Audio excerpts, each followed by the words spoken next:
Welcome to A Peaceful Path, special education legal advocacy for families with children that have special needs. Hello and welcome to A Peaceful Path, special education legal advocacy for families with children that have special needs. I am your host, Kevin Rosenquist, and as always, I am joined by attorney Michelle Becker. Michelle, welcome back. Thank you. I'm glad to be here, Kevin. So we're going to kind of get into more of the nitty-gritty of what you do and how and help people understand the realities of special ed support. So if you could start today by telling our listeners a real example of when parents end up at your doorstep, what their emotional state is, what they're looking for. If you could kind of give us an example to kind of set the stage. Sure. So a typical parent that winds up in my office is a parent that's had it with the school district. They feel like their kid is stagnating. They don't know how to help their kid. The district's not helping their kid, and they're very angry at the process. Frustrated, yeah. They're very frustrated, and I don't blame them because I don't think that school districts do a wonderful job of explaining the process. You know, I'll have clients come to me and they'll be using language or terminology or steps in the process that don't make any sense. Like if you've been engaged and you've been working with your kid and the school district for the last 3 years, let's say, and you've gotten nowhere, it sounds like you just really don't understand the process. How can you help your kid if you don't even know where you are in the process? And that's not a criticism of parents. That's a huge criticism on the school district because, you know, a lot of times during my meetings, I will stop and say, hey, let me explain where we are in this process to the family, right? Because I know it because I do it all day long every day. The school district knows it because they do it all day long every day. The parents are hanging on by a thread with this document called an IEP. And IEP stands for Individual Education Program. And basically, it's kind of the roadmap of how a kid is supported in special education during his school day. In special education, meaning with the special education services and supports. It's not a place. So the parent will wind up saying, my kid's not reading any better than they were 2 years ago. I haven't seen any progress. So the first thing that I do is I get all the records and I review the records. And believe it or not, and parents may or may not know this, there are actual assessments, standardized assessments that districts can do, have staff trained to do that, you know, determine your kid's, you know, cognition, which is, you know, IQ, processing speed, working memory, visual processing, auditory processing, attention, autism, you name it. There are assessments that are standardized that can tell you exactly how your kid is functioning. Mm-hmm. And that becomes the impetus of what the school district needs to do. So the first thing that I do is I look at all that and make sure that the IEP, the Individualized Education Program, kind of reflects what the assessments have shown, right? It's just data to create a plan. More often than not, the assessments, the data is not that hard to get, but interpretation and analysis of the data is something entirely different. And how you perceive that data and how that data translates into an IEP for a kid, that's usually where the biggest gap is. We don't have the right services and supports based on the data mined from the school. So if your kid's not reading, well, what data determines what the weaknesses are, what service, you know, what goals should be, what services should be provided, what curriculum should they be using? It's just an apples to apples comparison almost. So they come to me, they say, my kid's not reading. I said, let's look at the data and let's have an IEP meeting. So we go into the IEP meeting and basically have a conversation about everything that they already have in front of them and ask them questions. And, you know, it feels like discovery, it feels like an interrogation. But at the same time, I tend to approach it more like a problem-solving session. Let's figure out, I mean, the parents aren't seeing the progress. And sometimes, you know, the parents are wrong and there is progress. And it's not so much that it's bad on parents for not seeing the progress. Again, it's not understanding the process. It's not understanding the data that the school is looking at. And it's really not really being dialed into what's actually happening. Now, this isn't a defense of the school. This is more understanding that there are two sides to every case. I always approach it that way. Otherwise, you're just going to end in a kind of a stalemate and not get a lot done. Mm-hmm. Yeah, not accomplishing anything at that point. Exactly. I was curious because you said that a lot, when parents come in and they're not quite sure, or sometimes they don't quite see the progress, maybe, which makes sense because when you're in the situation, it's easier to see from afar sometimes than when you're actually in the situation. Totally makes sense.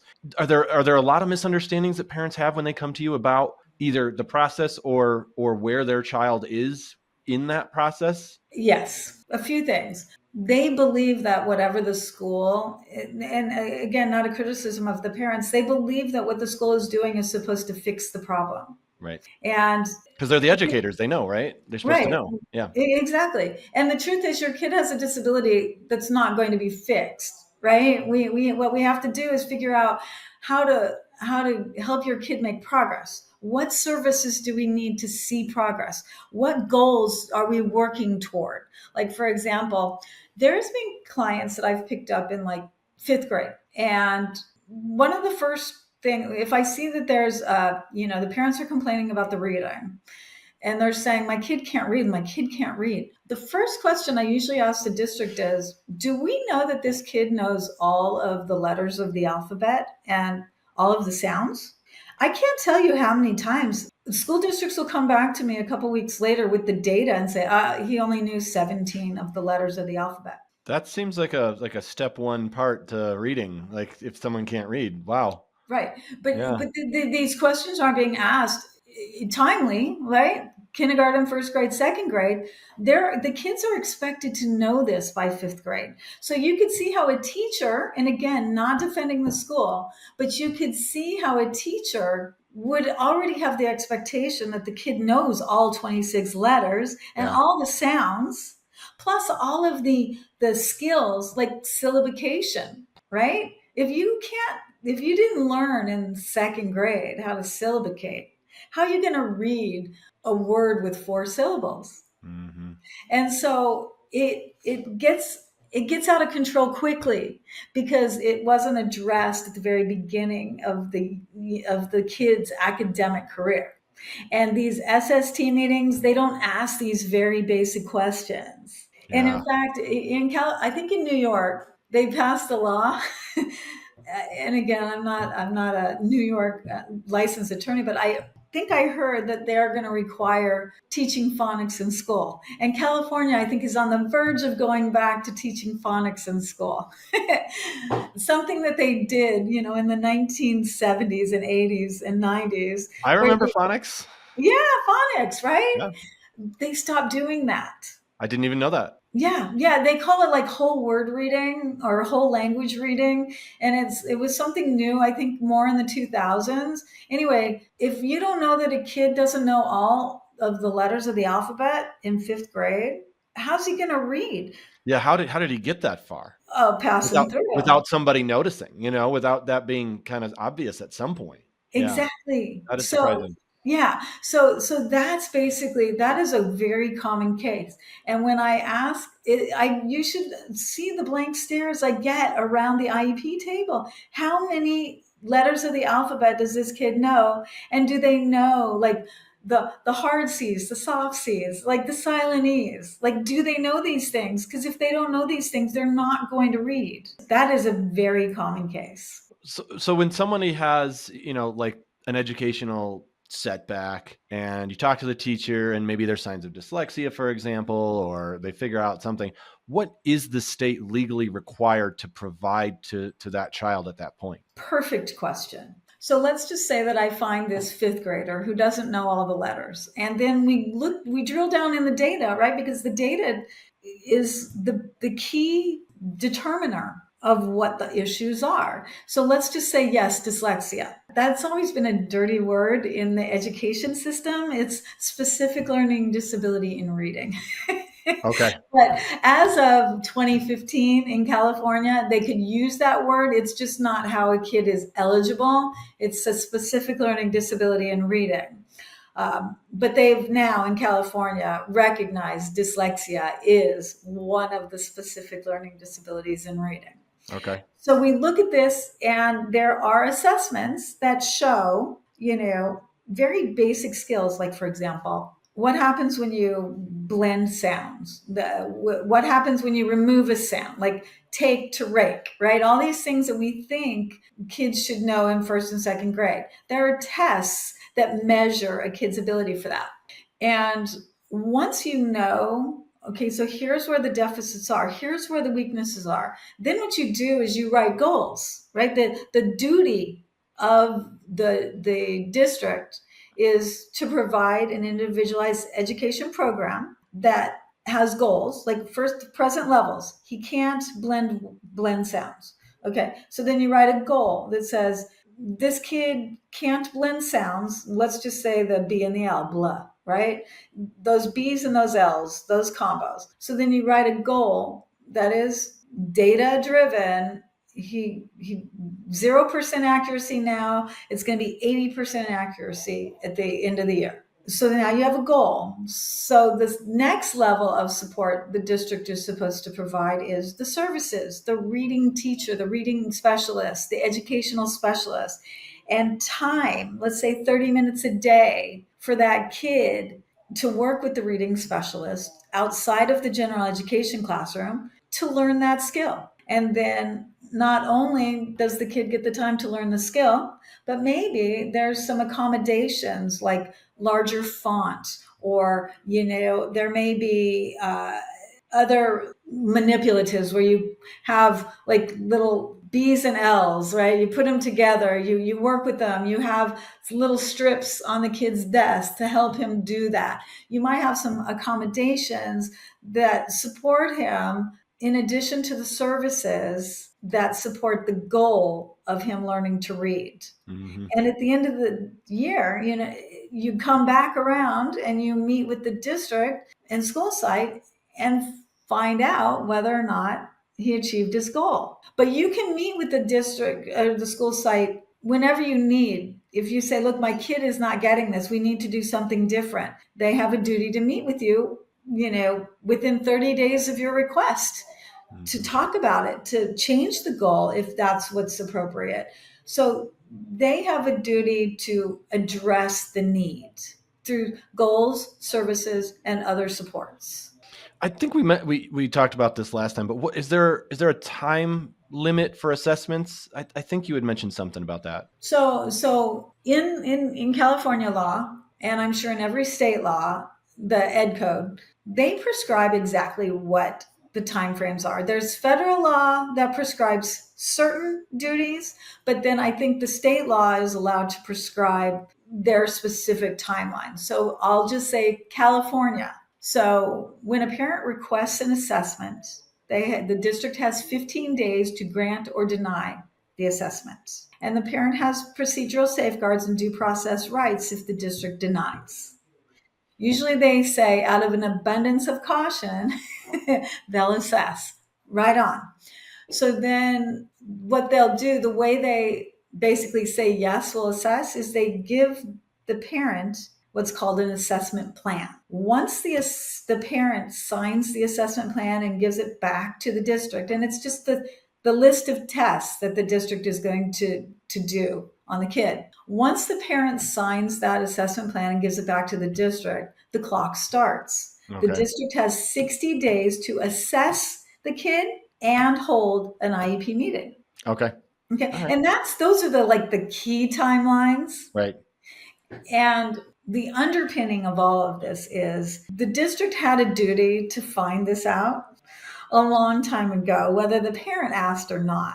Mm-hmm. Right? There's a law called Child Find, which basically says the district has a duty to find, identify, and assess all kids within their jurisdiction, their local educational agency area, to assess them. And if they miss that, they are accountable right? And that's where I'll say to a parent, okay, so it's fifth grade, they should have found this. We can go back 2 years for compensatory services. And that's really where the litigation, the settlements, the informal dispute resolution starts, right? Okay. Up until that point, this is me being an advocate who happens to be a lawyer, Mm-hmm. right?